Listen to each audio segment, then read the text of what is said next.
Hey guys, you're in a nutshell with me, Ina. Alam naman nating lahat kung suki kayo ng ating channel, ang daming nangyari nitong taong 2025, pag-issue ng Canadian immigration ang pag-uusapan.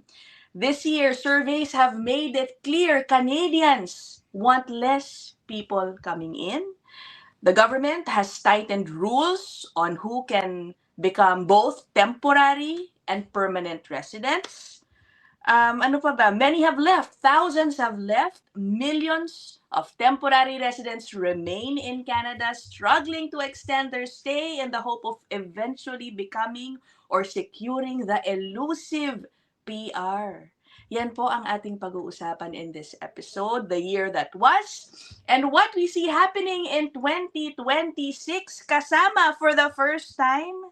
Dalawa po sila, dalawa sa mga paborito ninyo dito sa ating channel, ang ating mga suki, Dayanara and Puerto Bantigue. And of course, Attorney Lou, magkasama, parang ano, no, ang weird tignan. I can't believe that you guys are both here ng Check sabay. kayo ng mata nyo, bakit tatlo? Oo nga, teka, ipapalit ko lang ako dapat sa gitna. I'm seeing 3. Sabi. I know, hold on, hindi ko mapalit ha. Teka muna. Okay, first time nila mag-meet, by the way, ha? Virtually. But I know, they've been in touch with each other. Yes, so grateful. Attorney Lou helped me with the Same. spot.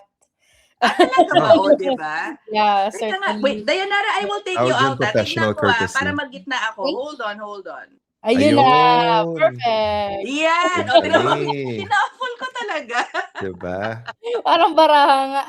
Oo, okay Parang guys. cabinet by the way, lang ha? yan This is our year-ender episode. O, di ba? Para akong may news report, pero year-ender episode natin dito sa channel. Of course, I would not want to have it with anybody else but these two. Okay, alam ko, maraming following din tong dalawang to sa aking channel. So, thank you very much for being here. Okay, unahin natin. Nakita niyo yung title ko, Canadian Immigration Reset. Do you agree na itong 2025 nagkaroon ng reset sa Canadian immigration? Some would say, no, parang di naman reset, konting changes lang, but I think a lot of drastic changes were made. And yeah, okay, sige. Give me your thoughts on that. Sige, Attorney Lou muna. Reset. Sabi ko nga. Sasabihin ko pa man din sana, ladies first. Pero sige. No, but seriously, siguro yung pinaka-reset is yung expectation natin na may changes pa rin, pero in a very calm fashion compared to 2024, I want to say. Kasi nung 2024, alam naman natin na maraming paparating na changes, pero yung pagdating ng changes, talagang pagguho ng gusali, pagbukas ng lupa, at nilamon ng buo yung mga building, di ba? So medyo dramatic yung 2024. Tapos yun, nung dumating yung 2025, in-anticipate naman natin na siguro, pasok na lang natin sa tawag na PTSD. In-expect na natin na uulitin din naman talaga or itutuloy ng immigration, pero parang fine-tuning na lang. And as a final point, naalala mo yung nag-usap tayo, Ina, nung after nung CBA conference sa Victoria, nung nakausap ko yun sa policy department ng International Student Program, may ina-anticipate din talaga nila na may changes pa, pero yung changes is going to be mostly just tweaking. Hindi na siya yung parang makabasag daigdig na mga pagbabago. Pero meron pa rin eh. Siguro yan, napag-usapan na natin sa students. Siguro, Dayanara, you wanna take on the workers? Kasi grabe din dun, di ba? Grabe din po dun, grabe din po. Although ako po kasi from my end, I started officially becoming an immigration professional February 2024. So quite new ako dun sa field na yun. Although, diba, I started at a certain point in time. Talagang dun ako nagsimula. Pero ang background ko po kasi, I arrived in Canada in 2019. I was an international student. So I felt the difference nung 2019, papunta ng 2020, papunta ng yung kataasan niya, yung kataasan nung pagtanggap, which was 2022, 2023. Nakita ko yun because I was working as an educational consultant at the time. And then, nakita ko yung biglang pagbabago noong 2024. I remember that January 2024 yun eh. Kasi I was coming back from the Philippines papunta dito. I was preparing for the official start of my practice and then Mm. dun siya nagsimula. So we can really feel that. And then um dun na yung start ng mga heartbreak, dun na yung start Mhm. ng mga pagtaas ng funding requirements, paghihigpit, ganyan. Although ako po noon naalala ko, talaga namang nung nagko-consultation ako nung 2020 to 2020 sinasabihan ko naman talaga sila na, "You may not wanna go to Toronto, you may not wanna go to Vancouver, you may not wanna take a business program." Sasabihan mo na talaga na silang gano'n at ngayon at naramdaman ko um yung kahit papaano swerte in a way nung mga nagpunta sa North, yung mga Yeah. nagpunta Yes. nung 2024 talaga, 2024, 2025 dun nakita yung advantage nila kasi pinili nila yung masasabi mong the road not usually taken nung mga international students. So may gano'n, may gano'n. Pero ngayon ko yung 2025, um, tama yung sinabi ni Attorney Luna, yun yung time na alam na nung mga tao yung what to expect, alam Mhm. na nila na I may need to get professional help at kumukuha na talaga sila ng professional help. Madalang na yung nakikita ko ngayon Miss na meron pa din, pero madalang na yung nakikita ko ngayon Miss na malapit na silang matapos saka pa lang sila naghahanap ng tulong. Yun yung Yeah. Mm. effect nung 2024 to 2025. People now realize na I may not have the capacity to do this on my own, I may need Mm. help. Yun yung para sa'kin yung at masuwerte din ako in a way na inabot ko yung time na yun nung Yeah. nagsimula akong maging Mm. RCIC, yun yung time na talagang humigpit kaya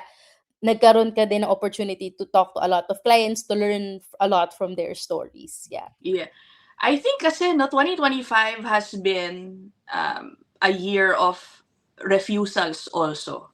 That's why, and people are starting to realize na, nako, parang with a complicated, many the changing policy, kailangan ko yata ng tulong. Kaya mas maraming nag-opt na lang to seek professional Mhm. help. But yeah, yung year of refusals this year, do you see it happening in 2026? Attorney Lou, sobrang daming beses na natin to napag-usapan, ano? 2026, is it gonna be more refusals or do you think yung chunk of the refusals, the big chunk, nakuha na nila yung kanilang resulta this Mm. 2025? Alam mo nung naglagay sila ng mga babala, mga sign sa may pintuan pa lang, marami nang nag-self-select na hindi mag-a-apply, sa Nice. totoo lang. So, alam naman natin yung mga top source countries, 'di ba? India, inisip na maraming galing din ng Philippines. Marami rin, pero in terms of absolute numbers, sakto lang. So, from a self-selection perspective, kung iko-consider mo silang refusal, sure. Pero kung Mm. hindi mo iko-consider yan as refusal, sakto rin lang. I think steady rate na rin yan, nagsa-stabilize. Ang nakikita ko na nagsa-spike ngayon in terms of refusals is yung mga simple mistakes tapos wala Mm. ng kapatawaran. I'm sure, Dayanara, na na-experience mo 'to. Dati yung iba nakakalimutan lang nila yung language test, 'di ba, sa PGW. PGWP. Tapos dati ang ginagawa ng iba, pakikiusapan yung officer through Mhm. reconsideration, web form, kasama na yung ano, "Hindi ko lang po nasama, sorry po." Tapos ina-approve, ngayon hindi na talaga. Mm. Sobrang walang kapatawaran, as if merong marching orders. I can't say if there is, pero yung pakiramdam ko parang meron.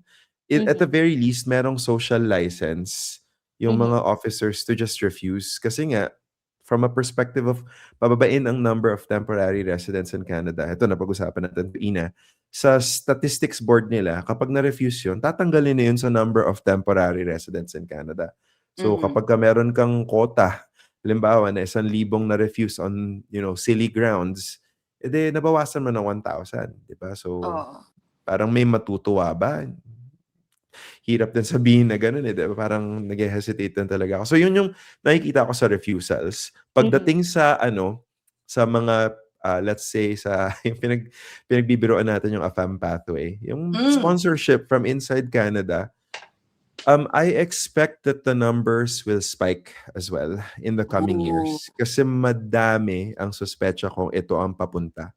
At matagal na Yeah. naming wina-warningan ang mga temporary residents in Canada, whether they're foreign workers or international students or postgrad work permit holders, na even if legitimate ang inyong relationship, genuine siya, um, just expect that all applications will be placed under the microscope. Kasi Yeah. hindi natutulog ang officer at merong lookout na, "Oh, eto pinapasukan tayo dito, anong gagawin natin?" So yun yung mga, I guess, fearless forecast ko for Yeah. 2026. Oy, that's a big one, ah. Ano ang dapat gawin? Sorry, hold on muna. Dera, next na natin yung international student program.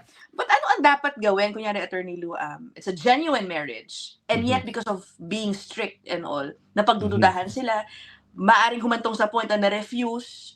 mhm, Dagdag mo mhm. pa dyan, may limited slots lang din naman talaga, no? For those they Correct. approve. What do they do? Wala. Are they Naming stuck LDR? mhm. Ganon?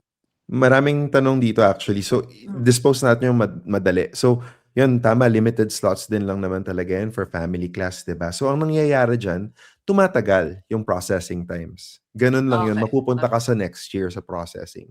Doon naman sa question na, genuine naman yung relationship ko namin, tapos nare-refuse pa rin, totoo yan, tama. Kasi ang sabi ng regulations, na kapag ka ang marriage or ang common law relationship ay entered primarily, yun yung word primarily for an immigration gain. Ito yung kasi nakasulat sa regulations. Kung Mm. yung primary purpose ng pag-enter mo into marriage or to in a common law relationship is for an immigration gain at kahit genuine pa yung relationship ninyo, magkakaproblema yung application nyo. Pero Oh, hindi kasi to black and white. yeah. Kadalasan nakikita akong defense against that is i-front load nyo yung genuineness. Yeah. Common problems in terms of sponsorship applications na nakikita ko is very insufficient yung evidence na binibigay ng Yes. applicant. Minsan 'Di ba? tinatamad magbigay, minsan tinatamad sila Correct. magbigay ng documents, parang hindi puwedeng kung ano lang yung nasa listahan. Sometimes you have to overload them with the Correct. documents na meron. So, Mm. usually siyempre magdagdag ka ng mga letters from your friends. Mhm. It would help if kung meron kang dating status sa Canada, kunyari international student ka, if you have evidence that you tried different pathways for permanent residence, pakita mo yon so that ma-conquer mo yung primarily entered to get PR Mhm. argument, ganyan. So, Mhm. Mhm. kumbaga, ang lagi kong sinasabi diyan, you have to provide them with more documents than what they actually ask for.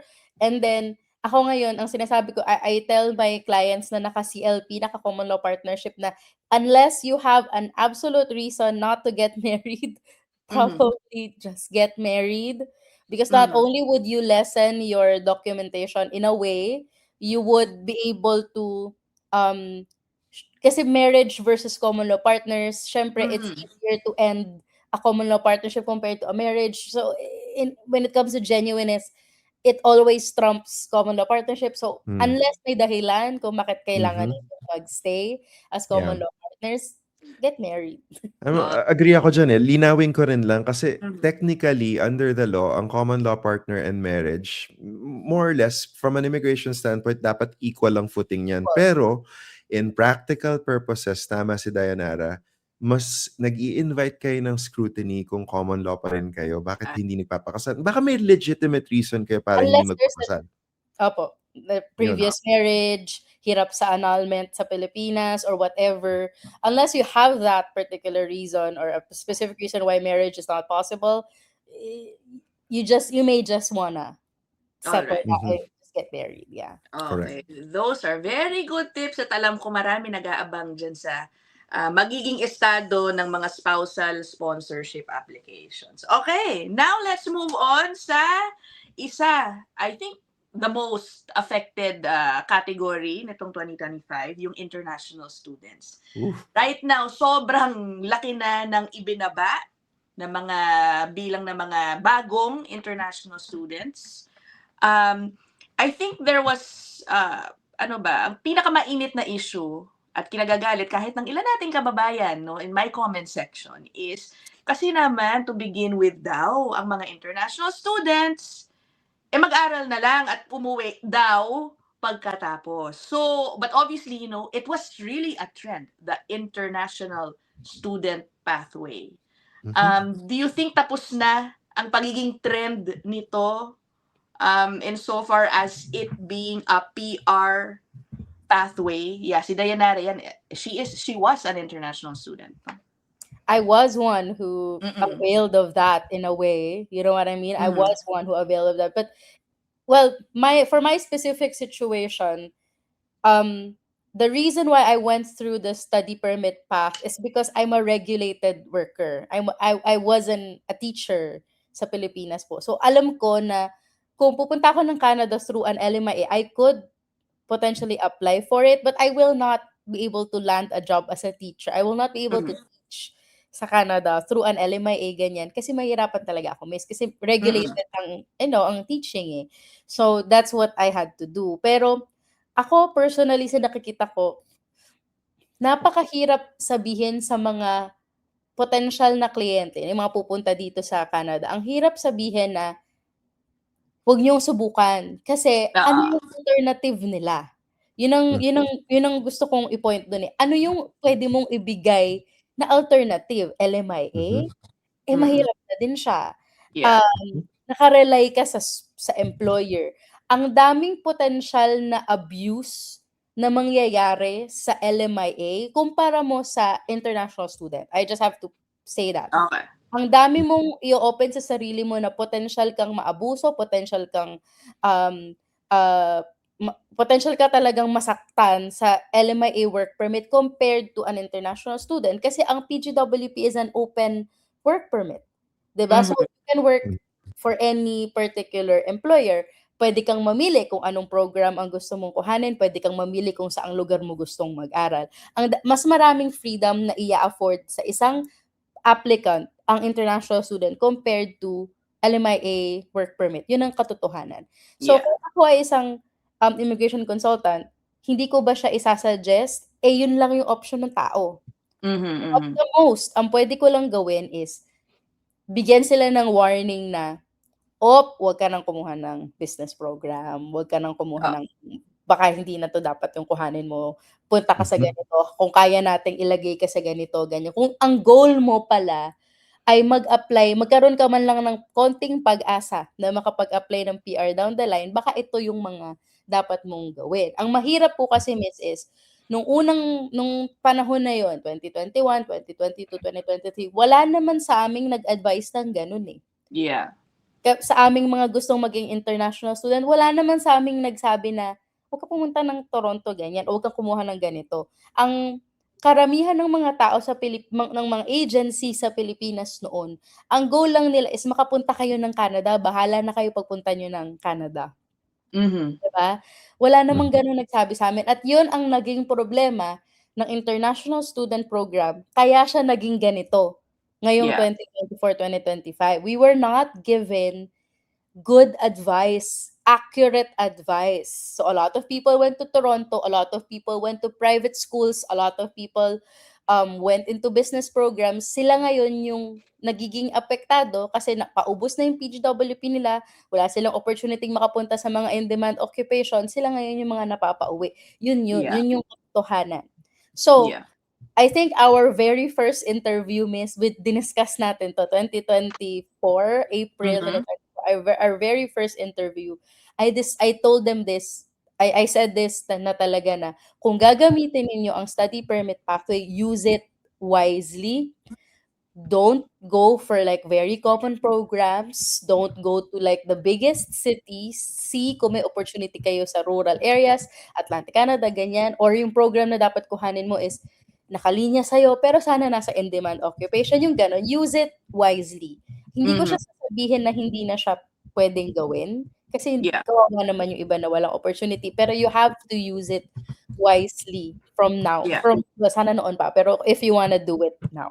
Yeah. Ako, I think, it's just unfortunate na kailangan munang maraming mabiktima na mga students bago nagkaroon nung changes na nakita natin dito sa program, which I think the changes are now clearly filtering the types of students who could become PR. Kumbaga, sinasabi na ngayon through the rules, kung sino ang mga kukunin ng Canada na maging PR through the International Student Program, 'di ba? Parang clear na yung priorities. So if Tapos alam mo na rin ngayon, miss, na kung ang kukunin mong program ay ganito, hindi mo mai-a-apply yung asawa mo. yes, Siyempre ang kukunin mong program is yung maaari mo sana siyang makuha pagkatapos mong mag-aral. Pero pagkatapos mo na lang mag-aral, hindi na siya habang nag-aaral ka pa, yung gano'n. Yeah. In a way, that's a positive sa nangyayari kasi kahit papaano malinaw na sa kanila kung ano yung sa amin less away na yung nangyayari sa client sa consultant. Kasi Correct. eto na yun, eh. Hindi na tayo puwedeng makipag-argue dito. Eto na talaga yung kailangan nating gawin.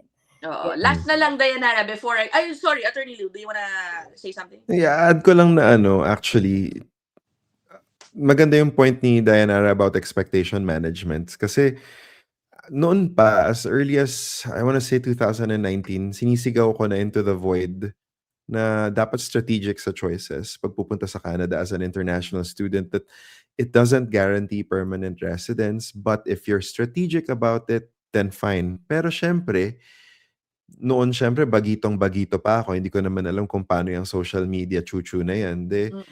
Taga-comment lang ako at inaaway pa ako ng mga tao, sino daw ba naman Marami ako, di ba? talagang Oo, talagang Tinanggal nga ako sa group, eh. Oo, natanggal din ako sa group kasi inaaway ko rin kasi yung mga content creators na mali-mali ang mga pinagsasasabi. Ang dami napapahamak, promise. Pero yun nga, so parang at some point, I just like, okay, whatever.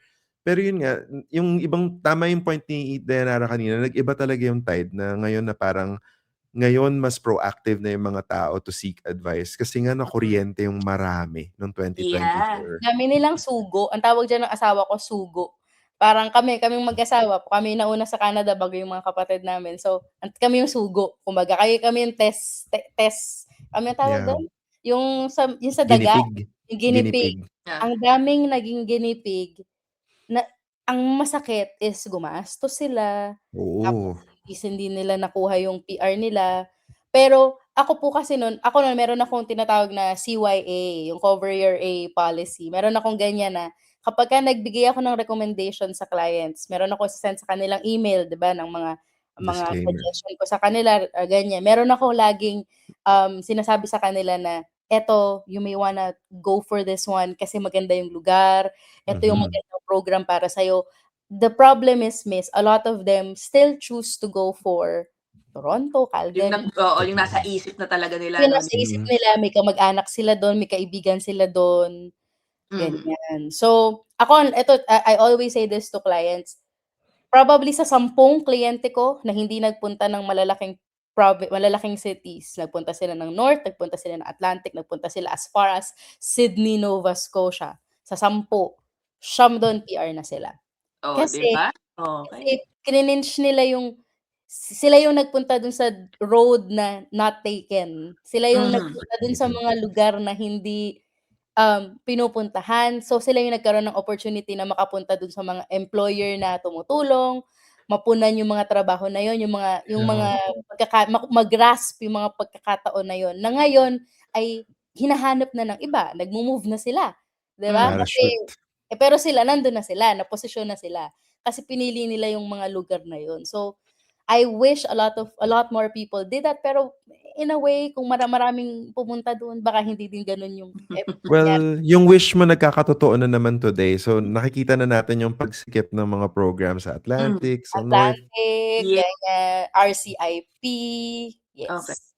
Siguro, before we move on to the temporary foreign worker program, ano na lang ang tips niyo? Alam mo, I still get some DMs, okay, asking na kahit na naghihigpit daw sa international student program, they're game to Sige. give it a try. Give me like 1, 2 tips na lang at most important things that they need to know if they are to try. Sabihin mong kung may family rin sila lalo na. Oh, ako muna, sir? Ako muna, Go. okay. Go. Sorry, Dayanara, go ahead.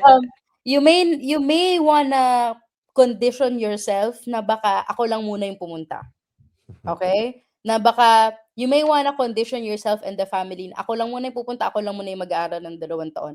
Why do I say this? Because the only option to take your family is through a master's degree. Not Mhm. a lot of people can take master's degrees in Canada. Okay? Not Correct. a lot of people will get accepted. Yung iba makakapasok sila dun sa mga master's degrees na madadaling puntahan, private schools in Toronto, ganyan, or in other areas. Kaya lang, yung mga program na yon minsan hindi eligible sa OINP International Student Stream, hindi eligible for some PR pathways. So sayang, Mhm. 'di ba?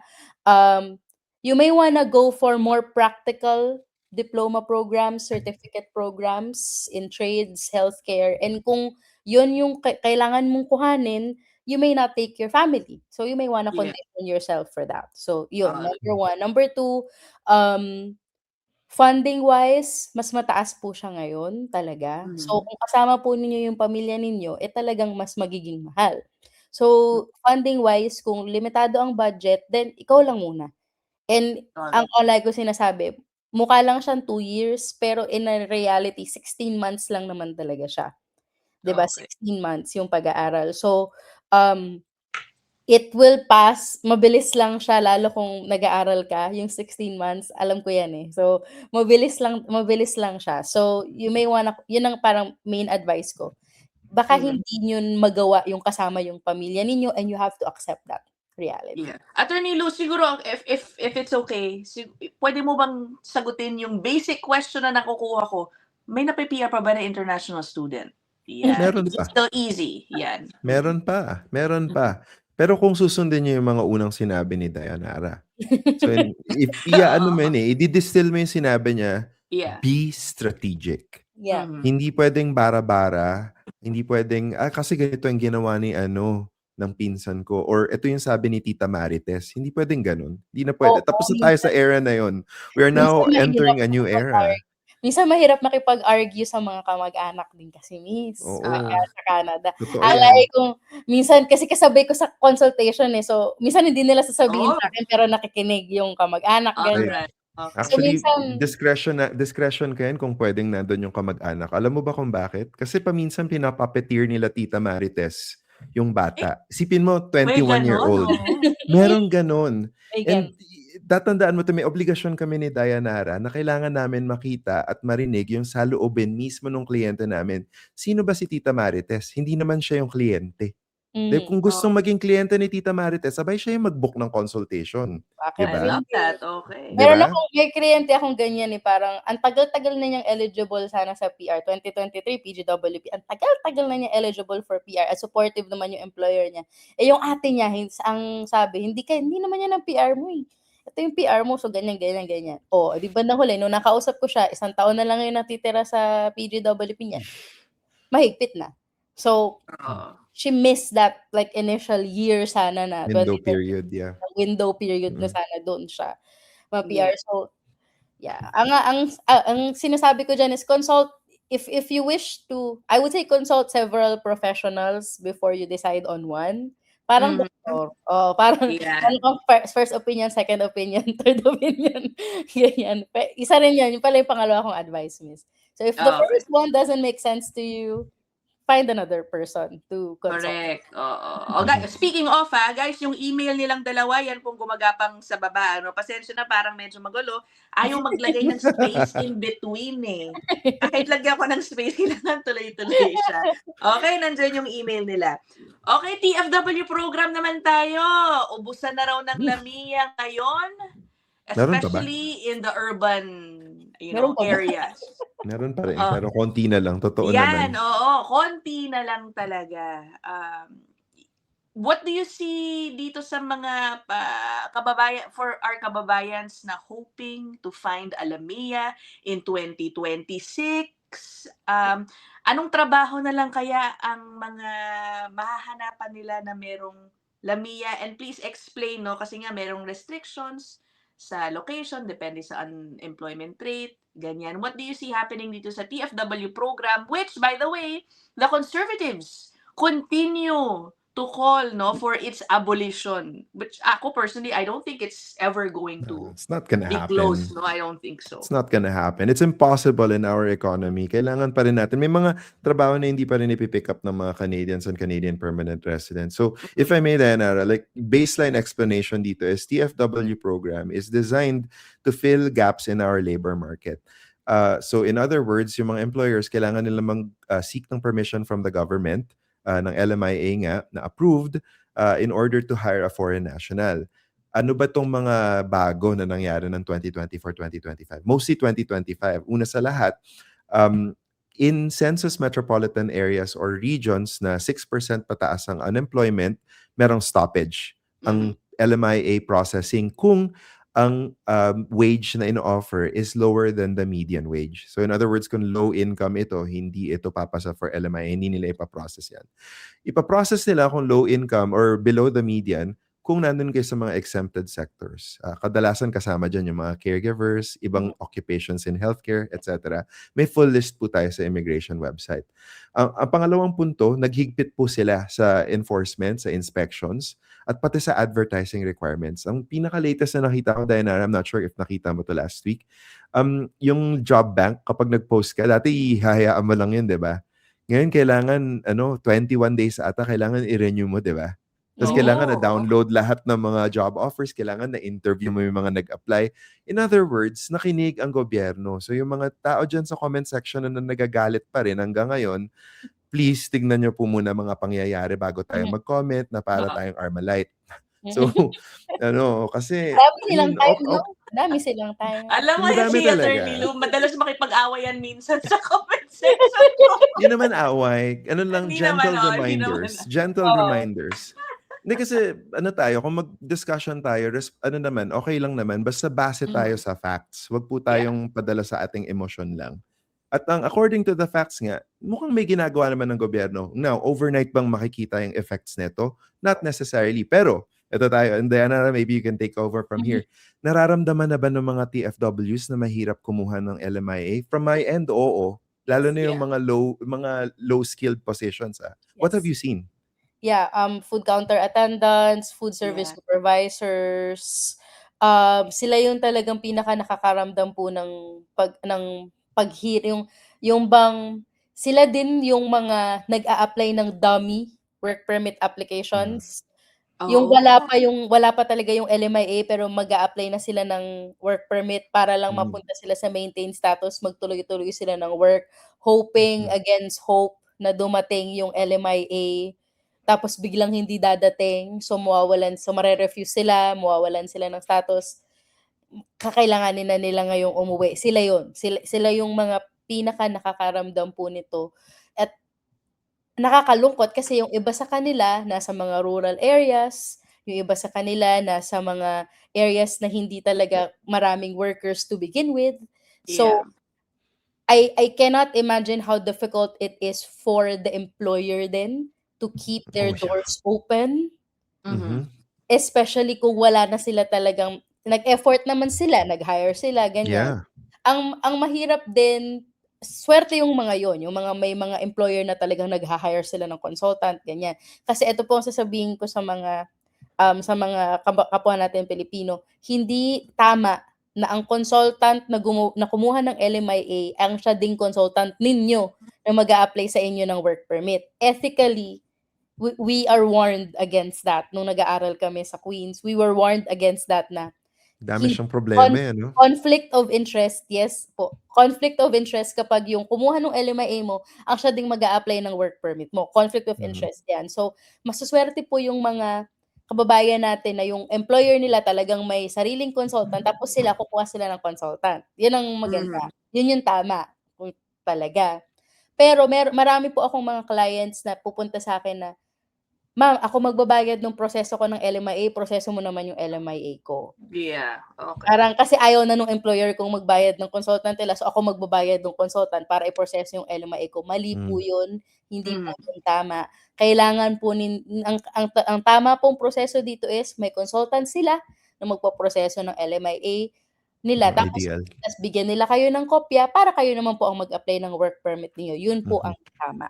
Ideal Yeah. talaga yun kasi naiiwasan yung mga conflict of interest. Kasi isipin nyo rin ito from the perspective of yung TFW, paminsan yung consultant ng ano or lawyer nung employer ninyo, pwedeng yung interest kasi nung employer nila na mas malaki yung kliyente nung ano yung employer, 'di ba? For Malaki ang example, bayad, in mas Of short. malaki ang course. bayad, mas madaming business paulit-ulit, samantalang ikaw apply ng work permit tapos na, 'di ba? Isa ka lang, 'di ba?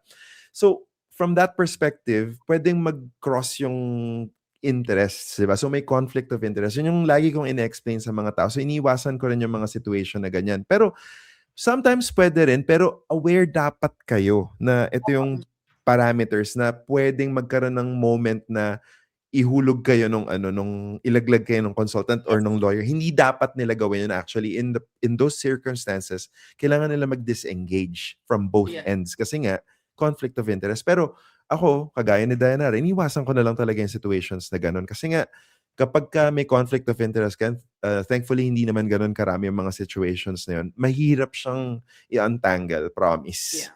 Opo. Mahirap talaga. Kawawa yung worker, eh. Super. Sila yung 99% of the time, sila yung dehado. So, Super. hangga't maaari po, kung kayo man ay kukuha ng LMIA, o kung gusto niyong mag-apply ng work permit using an LMIA, it would be obtained by your employer legally through their own representative, and then ikaw may Mhm. sarili kang representative na pwedeng magproseso nung papel mo. Ang nakakatuwa lang po, eto, I just have to share this. Meron akong mga kliyente na meron silang LMIA pang isang taon lang. Isang taon lang talaga yung LMIA kasi kadalasan naman gano'n, attorney. I don't know if napapansin po ninyo, pero kadalasan talaga ng LMIA ngayon pang isang taon na lang. So, Oo. in a way, hindi na siya dapat puwedeng isama yung asawa niya. Hindi na dapat puwedeng isama yung asawa. Kasi ang requirement is para makapag-apply ng open work permit yung spouse, kailangan 16 months yung validity nung work permit. Pero kasi yung LMIA kadalasan ngayon 1 year na lang. So, meron akong mga clients na dahil healthcare workers sila sa mga remote areas, ang sinasabi nila, "Ma'am, baka puwede naman nating subukan. Subukan nating i-apply yung asawa ko, baka naman puwede." So, ang sabi ko, "Okey, sige, puwede ko pong subukan, pero alam niyo po na puwede itong ma-refuse." Ganyan. So, Yeah. siyempre malinaw yun. Ngayon 'pag sinubukan namin, merong ilan, siguro isa, dalawa, na Nakakalusot. Okay. nalulusot yung Nakakalusot. asawa nila. Nakakalusot yung asawa nila kahit isang taon lang. Siguro dito ko din naman po makikita na hindi siguro kasi in a way, compassion na rin siguro nung visa officer na Yeah. kawawa naman yung pamilya kung Mm. maghiwalay, isang taon lang naman, baka puwede na nating pagbigyan. So, minsan hindi naman sila laging malupit Oo na nga parang 'no, that's interesting, minsan hindi naman sila Pero laging malupit. Minsan kino-consider din nila yung remote situation nung area. Siyempre kung yung lugar ay hindi gano'n talaga kadaling magkaroon ng worker, kino-consider din nila na may anak siguro. So, siyempre kung ire-refuse niya yung asawa, maiiwan yung anak dun sa worker, paano siya magwo-work? May mga gano'n din siguro silang iniisip. So, yung higpit nila sa PGWP na nire-refuse nila 'pag walang language test, minsan meron din naman silang konting compassion, pero case to case basis. Yan, super. okay. I was gonna latch on that kasi ang ganda nung point ni Dayanara na yun nga, minsan may mga nakakalusot and minsan may mga nagsasabi rin sa akin. So, 2 points. Number 1, from an ethical standpoint, tama yung sinasabi ni Dayanara na kailangan as consultants or lawyers, trabaho natin to explain to our clients na dapat ito yung polisiya, na ito yung requirements at dapat ma-meet ninyo yan. Kung hindi nyo yan meet, tapos gusto pa rin ng client mag-apply, the best approach is what Dayanara said, na in-educate niya. In my case, I put it in writing. Ito yung tinuturo sa amin ng Law Society. Tapos papipirmahin mo yung client na in-advise namin kayo na ito yung policy nga, hindi kayo pasok, pero aware kayo at willing kayo to take the risk and, diretso tayo, even if it's against the advice that you're giving. Kasi kung iba naman talaga, merong mga willing talagang tumaya na, 'di ba? So, that's fine Yeah. at minsan nga nakakalusot. Pero ang tandaan natin dito, hindi po natin puwedeng gamitin yung ano, yung awa as, the front load argument. Yes. Kasi kapagka ginawa mo 'yan, baka lalong mainis yung officer sa'yo. Depende Kailangan yan sa pitik, eh. qualified ka pa rin. qualified ka Oo. pa rin. Parang 90% qualified ka pa rin. Yun lang Oo. yung maliit na part na Konting-konti na lang. yung Yes, 1 year yun. lang na yun lang yung hindi puwede. Yun lang yung Mm. ibe-bend mo ng konti. Baka yun Mm. puwede. Pero kapag Baka puwedeng takip mo na lang mata mo ng konti tapos pirmahan mo na. Nakakalusot, oo. Obviously, you don't say that out loud, minsan may right? gano'n. Pero, eto naman po Miss ang ano ko sa agency naman, I don't know if this is part of your Alright, go, topic sige. yung agency. Meron akong clients na pupunta sa'kin, meron na silang agency application na Hmm. umiikot.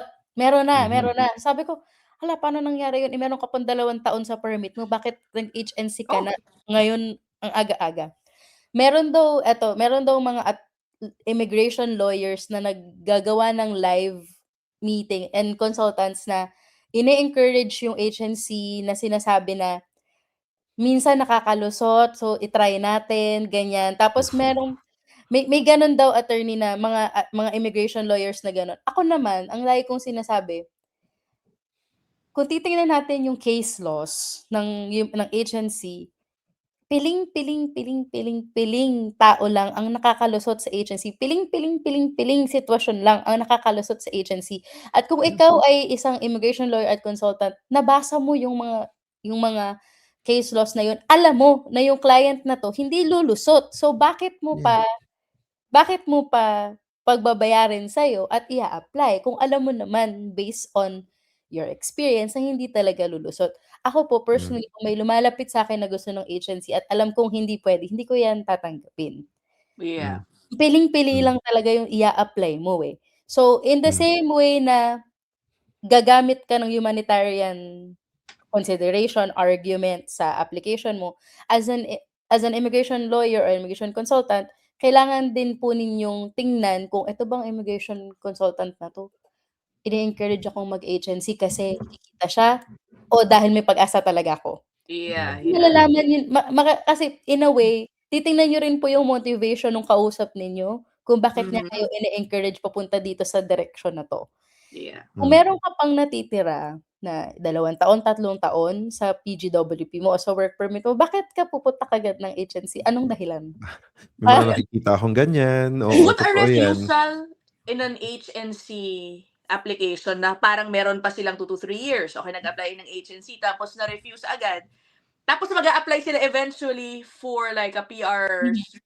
Yung refusal for agency ba, obviously makikita yun Yes, nung it will officer show. and they could question your intentions. May ganun bang factor and affect their decision for that I'll defer PR? It to will attorney on Yeah, this. it will affect future temporary residence applications. For PR, not so much. Pero in Okay. practical terms, malabong mangyari 'to dahil nakita niyo ba yung processing times for agency? 10 Oh, years yeah. mahigit.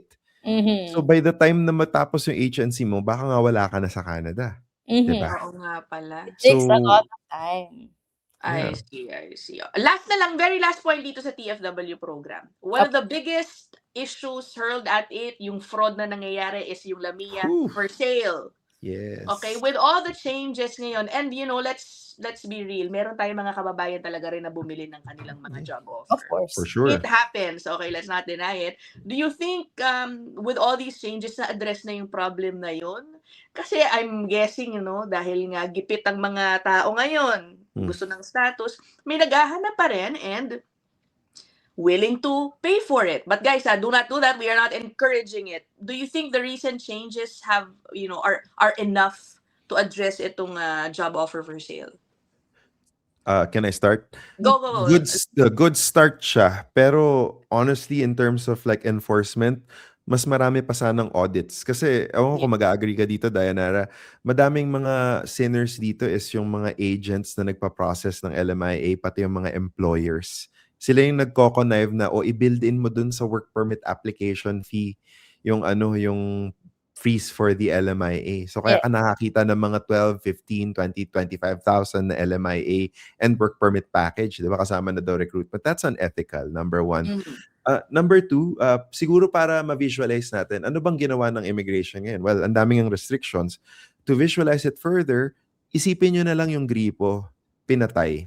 So in other words, sa front load, pinatay ng immigration yung problem. So kung nakikita natin yung reduction ng incidence ng fraud, ito ay dahil halos wala ng LMIA applications ang lumalarga ngayon compared to last year.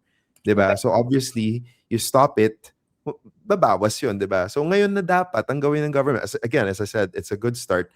Ngayon na nakastop yan, this is the perfect time to refine and find saan ba yung mga butas, and time for the department to breathe para makakahanap sila ng paraan kung paano sila magpo-focus sa enforcement, paano sila makakapag-prevent palalo ng fraud, lalo na't kapag nag-resume ang LMIA, because as we said at the beginning, di naman mawawala tong program na to. Magkakaroon ng ibang permutations, ng changes, ng paghihigpit. Pero ito na yung time. And very important yung mga shows and platforms na ganito na nagiging forum for discussion. Dahil actually, yung mga ideas and points naman na naririnig ko, pino-forward ko rin sa mga committee sa advocacy pagdating dyan kasi kinakausap yung mga respective bodies namin ng immigration. Opo. Diba? Humingi sila ng suggestions. So, na-forward din namin yan. Super important. Yeah. Siguro, miss, wala na masyado, pero meron pa rin, pero hindi na siya ganun kamahal. Yeah. Hindi na ganun kamahal. Yan yung concept ko. Hindi na siya ganun kamahal. Kasi tinanggal nila yung points for... Yes. Yeah. Oh my God, that's right. Doon ang nagpapamahal dun eh. Ang nagpapamahal sa LMIA for PR ay yung 50 points na makukuha mo kapag ka meron ka nun na idadagdag yun sa CRS mo. Nung tinanggal nila yun, di syempre hindi na siya ganun. Hindi ka na pwedeng maningil ng $50,000. Oh, yeah. Ang pinipili mo na lang yung stay. Hindi na wala na worth 50,000. Alam ko pa noon na merong LMIA supported job offer or supported job offer yung sa express entry na may 200 points noon. 200 points. Oo, sa tier 00 yun dati. Or NOC 00 pala nung old system. Or nung 2015, 600 points on job offer. Yes, diba? na ano ko yan eh. May mga kaibigan kami na ganyan sila. Ganyan. Oo, grabe, 600 points. Kailangan mo na ng pulso. Oo. Pulso na lang kailangan mo. Wow. Yun yung dahilan kung bakit hindi na siya ganun kamahal. Meron pa din, pero kumbaga, kung ikaw ay isang worker, titingnan mo, ay worth it po ba bang i-avail ito? Wala naman na akong additional advantage. Exactly. Yan, may mga ganyan. Ako, ang wish ko po, kung may wish man ako, ay sana ayusin nila in a way na maglabas sila ng listahan ng trabaho, kung yun lang talaga yung gusto nila.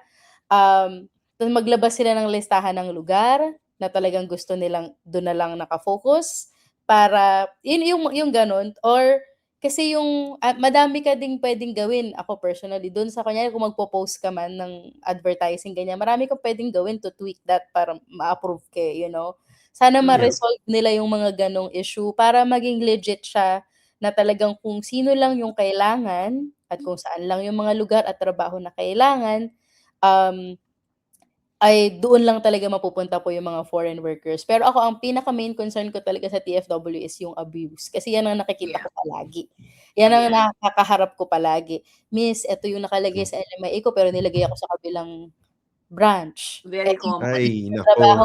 Iba yung municipality, di ba? Doon palang technical nilagay ka ako na sa ibang work. Ginawa akong supervisor pero ang sahod ko ganito. Yun yung mga hindi na dapat mangyayari. Kaya tama po si Attorney Ludo na enforcement and monitoring ang kailangan talaga ng TFW. And tama din naman yung clamor doon ng public. Tama yun. Kasi may anak po ako dito sa Canada. So in a way, ayoko din naman na yung future niya is ma-jeopardize sa mga ganun, 'di ba? Gusto ko rin siyang magkaroon ng pagkakataon na makapagtrabaho. Gusto ko siyang magkaroon ng pagkakataon na makapunta sa mga ganitong part-time jobs, ganyan. So tama rin po 'yun in a way, pero kailangan din nating tanggapin na hindi talaga siya mawawala. Kasi kailangan natin sila talaga. Kailangan natin sila.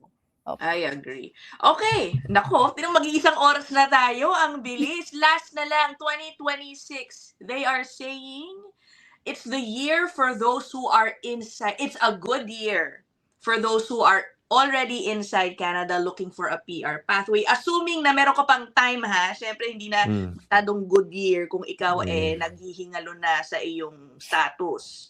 Okay, do you agree?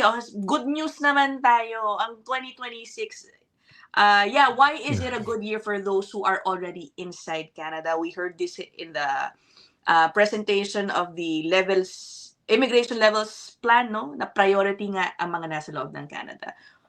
Tama ba? So, should they feel good about that? Do you want to go first or should I go first? Go po, Sorry, go sorry. attorney. Go, Go Lou. Sige. I have mixed feelings about Oh. 2026. The negative is because in terms of absolute numbers, talagang mas mababa pa rin talaga. And ultimately, babalik tayo doon sa sinasabi ko parati dito sa channel na to that we have a math problem. Hindi talaga Mm. sila magtutugma. Yung left side ng equation, hindi talaga siya pantay doon sa right side ng equation. Pangalawang punto kung bakit medyo lukewarm ako is kung meron mang pagluluwang, kung halimbawa titignan natin sa puntos, kung bababa man siya, pwede natin siyang tignan sa optic na madami na mga work permit holders ang PGWP ay papasok na.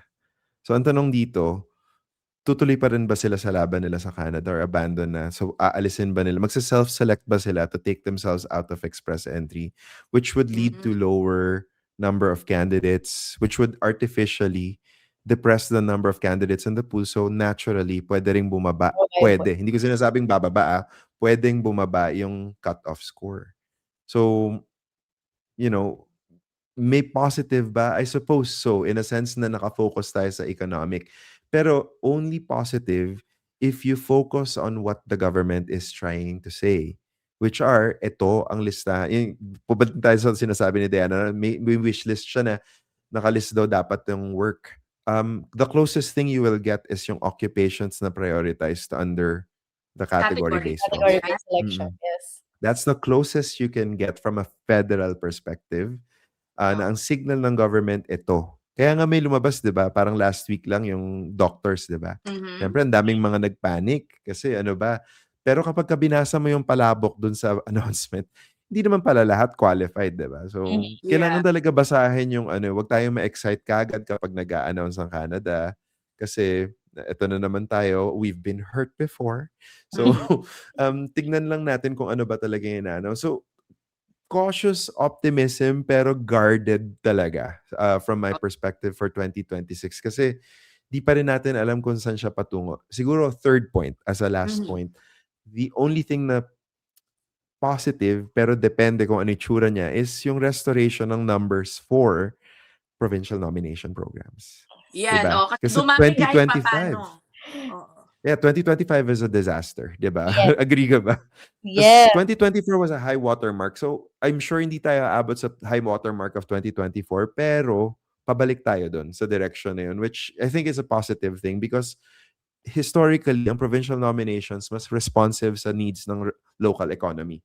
So, support. Yeah, honestly, I really would love to see more of the provincial nomination get like the numbers that they need. Kasi Oo. there are a lot of people that are excluded just by the nature of their work from express entry. And Correct. also, of course, by their age. Kasi Mhm. ang inaano ko dyan is if Canada only accepts the young ones, the below 30s, ganyan, you would in a way exclude a lot of the workers na meron na silang expertise that they have gained for a number of Yeah. years, yung meron silang skill na pwede nilang ipasa sa mas nakababatang generation na maaaring mas gumawa ng mas maraming trabaho. Yun yung mga tao na ini-exclude natin from dahil ang express entry ay designed for younger people, ganyan. High Below human capital factors, high yeah. high talaga na parang, ang dami nating workers sa manufacturing, food processing sa Ontario, sa Quebec, sa sa ibang mga lugar, na sila yung nagpapagana ng ekonomiya natin. Sila yung nagbibigay sa'tin ng food security. Sila yung na-e-exclude kapag ang focus lang natin is, May express entry. makakaaway ka na economist Kasi from Western. Nag-away na kami dati yung may Twitter. Ayun, may inaway ako nun. Kasi Oo. Parang ang alam ko kulit yung niya. pangalan niya, naririnig ko siya I palagi think sa radyo. parang old, marami sa Bigyan mga tago na comment. lang natin siya in, initials na MS. I'm Yes! sure kilala niyo na. Ganon? Yeah. Naku. Ang lala talaga. Mamaya Kasi niyo ano sabihin siya, kung sino yan. academic diva. Kasi ako nanggaling din ako sa academe before. Kilala ko yung mga type na ganyan. Na Mhm. parang palibasa nasa academe ka, may tenure ka. May tenure Alam mo ka, yun, may masyadong armchair organization. speculator. Ikaw na, Oy, gano'n. mamaya niyo Sorry. na sa akin sabihin kung sino Kaya yan. totoo kasi po hindi natin puwedeng i-exclude yung mga taong ito. Kasi, Yeah. hindi gagana ekonomiya natin kung wala sila. Sila yung Mm. gumagawa nung mga trabaho na hindi talaga kinukuha nung mga Canadians. Pero hindi rin kasi at ina-applaud ko yung mga kumpanya na talagang nagha-hire sa kanila, nagha-hire ng consultant para sa kanila, tinutulungan talaga sila. Kasi hindi natin yun ang kaya tuwang-tuwa din ako nung itinaas yung, provincial nomination kasi ito yung Mhm. pagkakataon ng karamihan sa kanila. Lalo Yeah. na sa smaller provinces, ha? Opo. Kasi Merong very heavy sa Ontario, BC, Alberta ang express entry, eh. Opo. So, let's be oo. honest. Yeah. Pero paano naman yung mga provinces na ang industry nila hindi aligned dun sa 3, 4 major provinces na yun, 'di Manitoba, ba? Saskatchewan, Exactly. marami silang mga, factories kasi yun ang powerhouse talaga nila, eh. Exactly. Hindi sila ma-IT, hindi sila Oo, 'di ba, hindi sila gano'n, hindi sila puntahan ng younger kasi nga ito yung mga trabaho nila. Pero kailangan pa rin nating tulungan kasi correct. again, powerhouse 'yan ng Yeah. Canada, economy natin, opo. I noticed some people in my comment section, ang lagi nilang pinu-push na idea is dapat kasi wala ng temporary, gawin niyo yung ginagawa namin noon na puro landed immigrants. That's the only Noon. best way The to go. two-step Eh immigration ngayon naisip process, ko naman, hoy. ang dami na kasing nangyari over the past years. Medyo baka old kind of thinking Exactly. na siya for me, no? Do you agree na sinasabi nila, dapat doon ka na lang sa express entry, especially, no? Para wala ka ng problema. Pagdating mo dito, landed May immigrant ka na. salita yan miss ng hindi nakakaintindi nung sistema. Yan, naku po, Yan. okay. Salita Uy, yan ng hindi nice. nakakaintindi nung sistema. Kasi kung Ah, naiintindihan mo yung system, hindi mo yan sasabihin. yeah, Diba? Dadagdagan ko. Um, ganda okey po yung nostalgia natin, maganda nga talaga siya tingnan on paper, pero yung realidad natin hindi na siya kagaya nung 1970s. Mhm. Mhm. May point naman sila, sana nga landed immigrants na talaga lahat in an ideal world, pero Would be tandaan po perfect. natin oo, kasi hindi kasi tayo yung primary destination noong 1970s, pero Canada is now a top destination in the Mhm. world. So, may demand, may traffic. Kung wala kang traffic light para i-manage yung pasok ng mga kotse, sigurado kang magkakaroon ka ng mga banggaan tsaka Yeah. pagbuhol-buhol, Hindi 'di ba? parang ang ano ko rin diyan Mrs. parang naaano ko diyan na nawi-weirduhan ako sa ganyang mindset kasi ang gusto nyo is to get the cream of the crop. You wanna get like Yeah, the ganyan really sila, good oo. heads. You wanna get some of the best talent, ganyan. What Canada Gusto needs. mong i-weed out yung mga may posibleng issue on criminality, Oo. Criminality, ganyan. ayun, Pero ang oo. gusto mo landed immigrant. That doesn't equate sa utak ko. Parang in a way, you want to be able to test some of them out, in Mhm. a way. Kasi hindi naman lahat ng nakakapunta po ng Canada as temporary residents ay tumatagal. Meron naman talagang iba na hindi nila gusto yung weather, nami-miss nila yung Mhm. Mhm, pamilya nila, mhm. umuuwi sila. Pero may iba talaga na tumatagal sila. So, nagugustuhan sila ng employer, natututunan nila yung Hmm. culture dun sa work, natututunan nila yung work, nai-improve nila yung system na meron dun sa kumpanya. These are Alam the mo talents that you wanna keep. You wanna be able to, yeah. in a way, test them out. Mhm. Tsaka yung Isn't that two-step yes? yeah, I just wanna add na yung two-step immigration kasi ngayon, ano na siya, standard na siya for the 21st century. I think there's only one jurisdiction now that I think na pasok pa rin yung diretso kang landed immigrant, kasi nga yung realities nila, iba dun sa realities natin. And I'm specifically thinking of New Zealand kasi may problem sila ngayon ng depopulation. Mhm, Ang dami kasi sa mga New Zealanders, mga Kiwis, they end up moving to Australia. mhm. Ta's nauubusan sila ng tao sa New Zealand. So, bukas na bukas ang mga programs sa New Zealand na incidentally, by the way, dun natin kinopy-paste ang express entry. Oo.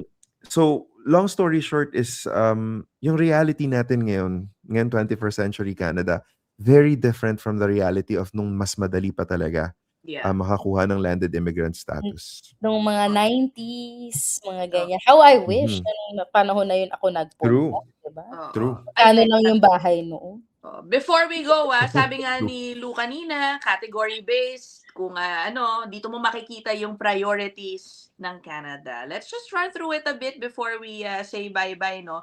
So, ito ang priority ang gusto ng Canada. Tama ba? French language proficiency, French speakers. Go. Healthcare and social services occupations. STEM occupations, trades, lagi din. Agri-food occupations, education occupations, and the newest category, physicians Physicians. with Canadian work experience. So if you are nandito ka sa category nito, ganito ang iyong trabaho, perhaps, True. no? You do have a better chance of Yeah. securing the elusive permanent residency. Opo.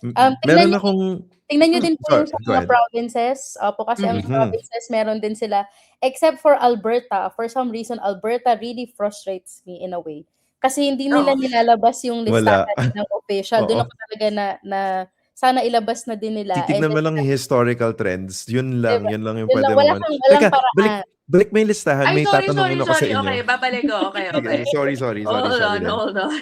May tanong ako sa inyo actually. Ito yung quiz ko sa inyo. Oh, no. Meron Na-quiz pa ako. Go. Kasi it's about, malapit na malapit nang i-review ng government itong listahan na to sa mga categories and i-reshuffle yung mga occupations dyan. Anong tingin niyo mangyayari in 2026? Sino ang mawawala, sino ang magre-remain? Meron akong dalawang candidate dyan sa 7 na yun na baka mawala eh. Ako, I would say STEM. Malaki yung pag-ano dyan. Malaki yung, or at least some Mas of the mawala. occupations there. Mhm. And then trade. Pero wag naman sana.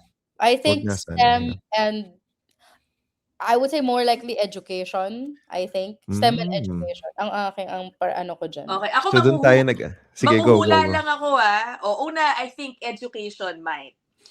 Feeling ko naman yung French, although hindi, nasa table sa plan na pala kasi, no? Na Nasa pataas table na pataas. yan eh. Hindi mawawala yan. Okay. Iniisip ko lang kasi sobrang dami nang tinanggap this year. But anyway, sige. I think STEM Kulang pa nga daw and i-merge yung healthcare and physicians. Kasi nga, may physicians are already under healthcare. True. Maybe This it might is be just virtue signaling on the part of the government, by the way. Yeah, what do you think? Yun lang naman yung sa akin. I agree with you na i-merge sila and I think meron tayong consensus dito in education ha. Ako din tingin ko matatanggal yung education. Nagtaka nga ako in the first place, bakit nilagay yan dyan? Kasi dati, province yan. Wow. Province yan ng mga provinces. Tandaan, ito, Dayanara, confirm me if tama. Kadalasan yung mga ECE, they get their invitations through PNPs, no? Yes. Lalo na sa BC tsaka Ontario. Ontario, Diba? definitely. Yes. So ganun. So, talaga sila. correct. So, tingin ko mawawala dyan si education. Pangalawang tingin ko na pwedeng mawala dyan si agri. Oo. Yeah, kasi they would probably wanna create a different path for that kasi there's agri-pilot already. Tsaka mas province specific kasi siya eh. Hindi naman lahat, madalang naman ang, I don't know, sa British Columbia, pero I think yung ano kasi na yan is, ang agriculture natin nasa gitna talaga, nasa prairies. And then meron din sa south, dito sa lugar namin, southern Ontario. Tapos iba din yung needs ng Atlantic for agri, nasa fisheries, di ba? Nasa fisheries, yeah. So I think Sa they south. should just create their own. Ang issue ko lang sa agri-pilot talaga is limitado lang din yung pwedeng pumasok. Lalo ngayon na wala na masyadong nag-LMIA. Yeah, correct. Sana buksan nila yung agri-pilot sa mga open work permit holders, spouses, PGWP holders, ganyan. Kasi marami din pong mga students na nasa business sila dati and then all of a sudden nagkaroon sila ng opportunity na makapasok sa mga farm na gusto na sila ngayon i-keep. So sana magkaroon ng in a way, Gusto ko yan. Sa Gusto ko yan. Tsaka it meets yung target ng immigration na within Canada. So walang impact sa housing. Tapos yung agri pa usually nasa rural. So mag-move sila from big cities, punta sila ng rural. Marami kaming... I like that. Yeah. Paging IRCC. Tignan natin kung aabot sa kanila itong episode natin. But I will have to end this here. Nakamahigit 1 oras na tayo. Hindi ko alam kung sino sa mga viewers natin ang aabot sa part na to. If umabot kayo dito sa last Thank you po. Thank you so much! Pakinggan niyo lang po kami habang nagluluto kayo. Kasi ganun ako talaga. May mga videos sa Tama. minsan na Oo, habang naghihiwa ako, nakikinig. and of Or course, nagpitupi. thank you to the both of you for your time explaining these things. Yeah, the channel would not be the same without your inputs Thank you kayong po. dalawa Thank over you the po. Thank past you. year. Yan, maraming salamat. And guys, okay, if you have questions, suggested topics, no, for the coming year, patapos na ang taon, put them down there na lang sa Grabe. comment section. Okay, thanks everybody. We'll end this episode here. Thank you, Lu and Dayanara. Bye!